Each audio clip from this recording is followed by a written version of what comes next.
দীর্ঘ ২.৫ মাস পরে আমরা আয়েশাকে খুঁজে পেলাম। এখন আমরা সবাই অনেক আনন্দিত। তাই আয়েশার উদ্দেশ্যে সবাই আমরা এখন রওনা দিলাম পাগলা মসজিদ। আয়েশাকে পাওয়ার জন্য আমাদের একটা মানত ছিল যে আয়েশাকে যদি খুঁজে পাই তাহলে আমরা পাগলা মসজিদ যাব। আসলে মানতটা ছিল আয়েশার ফুপুর।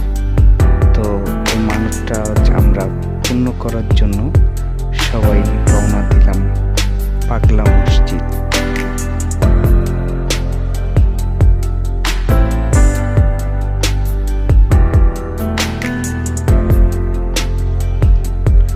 আমরা বাসা থেকে বের হয়ে এখন চলে এসেছি ঢাকা রেসিডেন্সিয়াল মডেল কলেজ।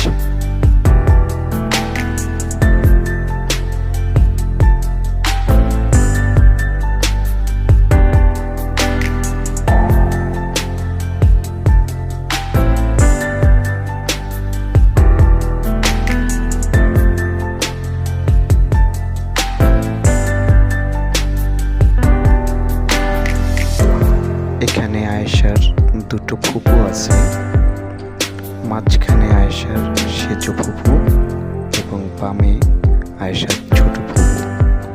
মূলত আয়েশার সেজ ফুপু এই মানতটি করেছিল।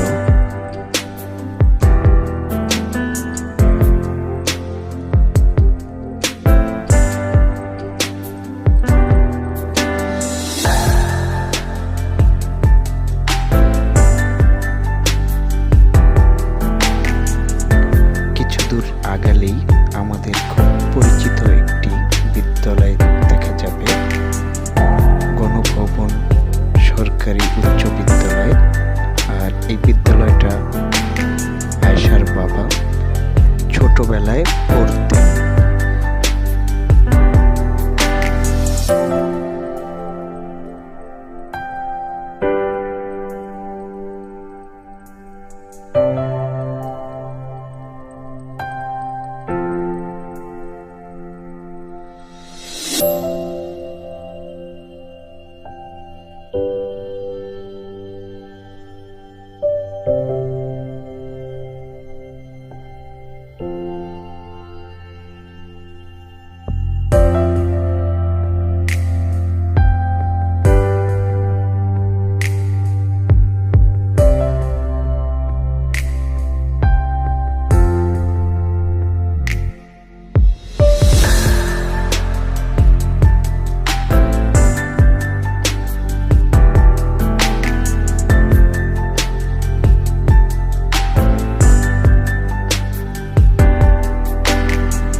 পাগলা মসজিদ। দূর থেকে অনেক সুন্দর, সবাই খুব আনন্দিত যে আমাদের মানত করা মসজিদে সবাই চলে এসেছি।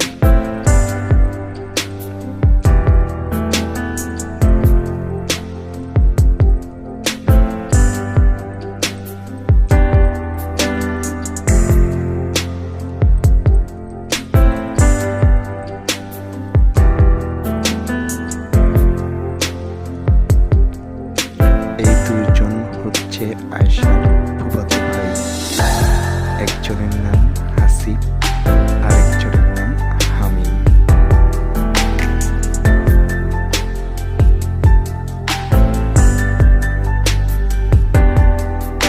এইমাত্র আমরা নামাজ শেষ করে দুপুরের খাবার খাওয়ার জন্য সবাই বসে আছি, সাথে আমাদের ড্রাইভার ভাইও আছে।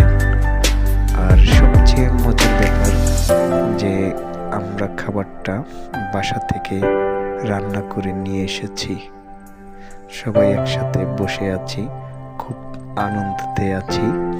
মনে হচ্ছে যে আমরা কোনো একটা পিকনিক করতেছি। যাক, শুকর আলহামদুলিল্লাহ।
দান বাক্স আছে, সবাই এখানে দান করে।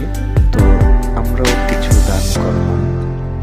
আমার ছেলের হাতে চেষ্টা করলাম দান করার জন্য, তো ও আসলে নাগাল পাচ্ছে না, তাই ওর হাত থেকে নিয়ে আমি টাকাটা দান বাক্সে দিলাম।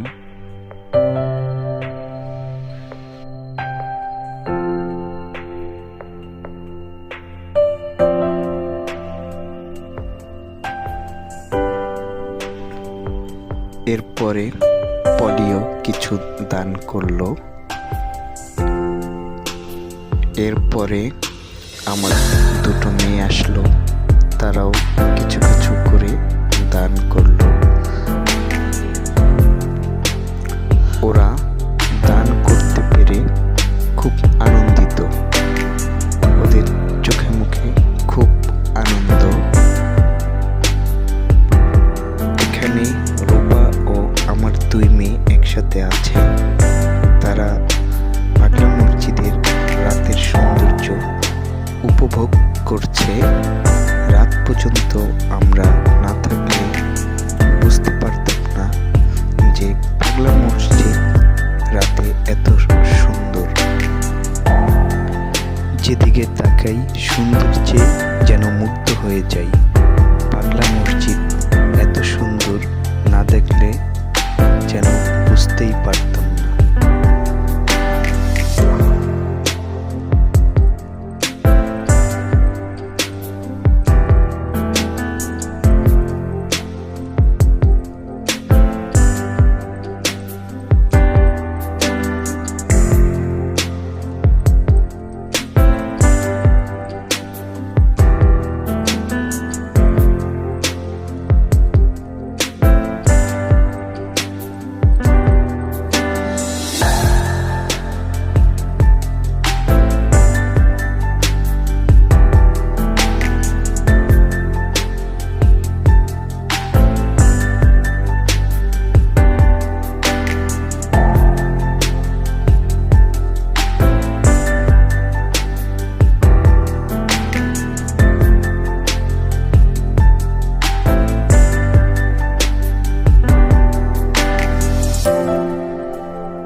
এই হচ্ছে পাগলা মসজিদের ভিতরের অংশ।